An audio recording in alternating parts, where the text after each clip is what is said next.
गाना यूट्यूब पे बहुत गर्दा मचा रहा है, हर हर 4 व्हीलर में सुन रहे हैं उस गाने को। स्केल लगाइएगा भैया। कि दिल ना लगाई हो गोरिया हो,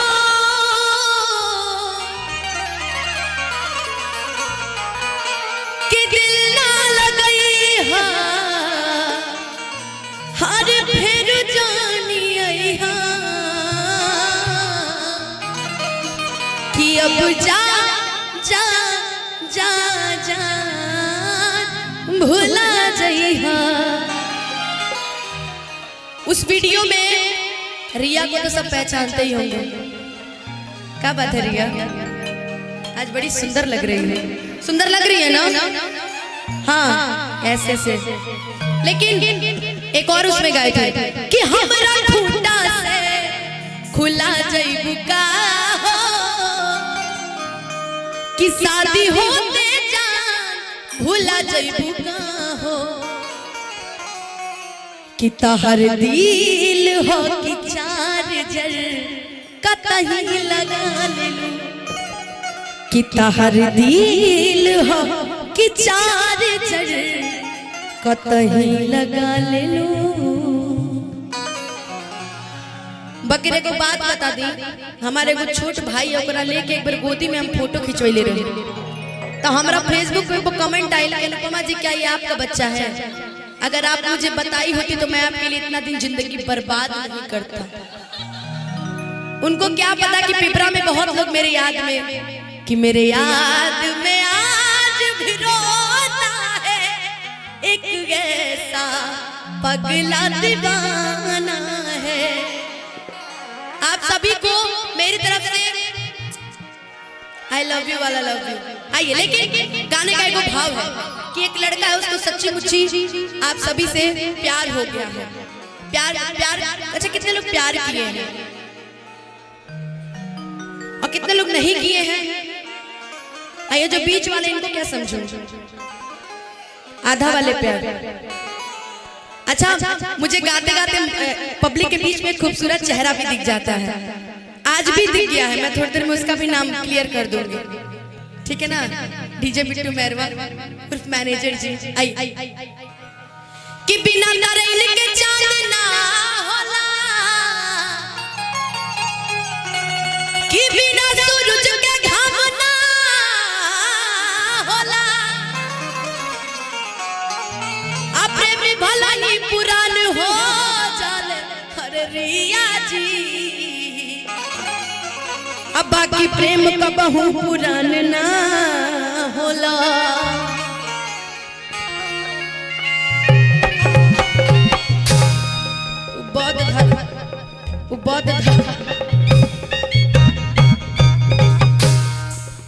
उनकर मेहरारू छोड़कर उनकर चल गई भैया, तनी परेशान रहे ने कि याद कर जहिया कुआर रहला,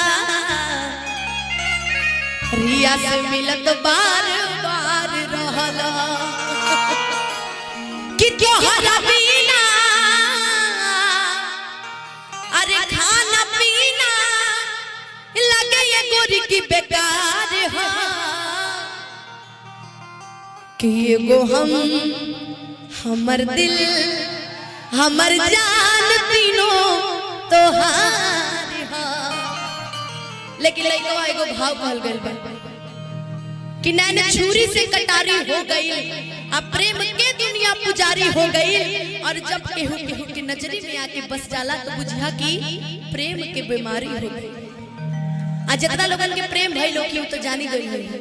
काहे संगम म्यूजिक कहां गइल कि तोहरा बिना खाना पीना, तोहरा बिना खाना पीना लगे ये गोरी की बेकार हो, एगो हमर दिल हमर जान तीनों तोहार हो, एगो हमर दिल हमर जान तीनों तोहार हो, तोहरा बिना खाना पीना, तोहरा बिना खाना पीना लगे ये गोरी की बेकार हो, एगो हमर दिल हमर जान तीनों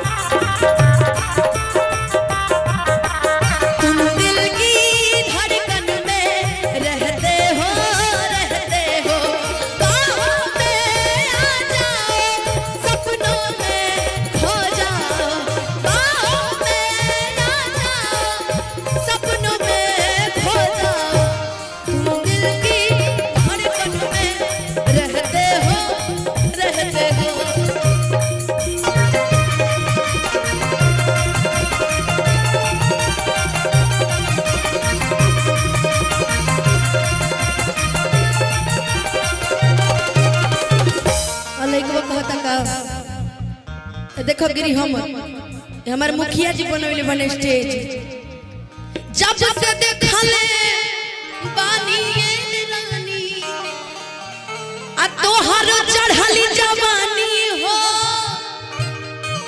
कि ठीक से ना खाना खानी आ ना पीले पानी हो कि ठीक से ना हम खाना खानी ना पीले पानी काहे से कि जब प्यार भइल इकरार भइल अब प्यार की शुरुआत भइल देखे गाना याद आवला का सोचेंगे तुम्हें प्यार करके नहीं सोचेंगे तुम्हें प्यार करके नहीं यादों में बसाया तुमको ख्वाबों में छुपाया तुमको यादों में बसाया तुमको ख्वाबों में छुपाया तुमको मिलोगे हमें तुम जानम कहीं ना कहीं सोचेंगे तुम्हें प्यार करके ये दिल बेकरार करके नहीं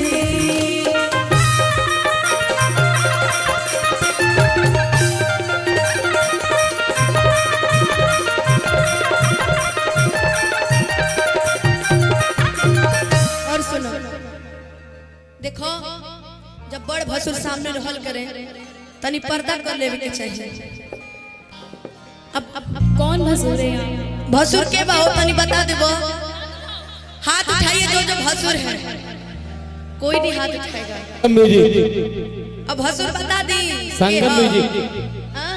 संगम म्यूजिक संगम म्यूजिक उ तो देवर लोगी बेचारा हम बता दे भसुर के हो बता दी दुल्हा के ना दुल्हा के ना ये जब मतलब खोजल जाला दुल्हा तो सब दुल्हा के बाओ दुल्हा कमी नहीं की भसुर देवर खोजले बड़ी कमी बा भसुर के देखाई ठीक बता नहीं हमारी सारा देखिए कि राजा जाड़ा में गवना करई ती राजा इले काम आई ती राजा जाड़ा में गवना करई ती राजा इले काम आई राजा इले काम आई ती है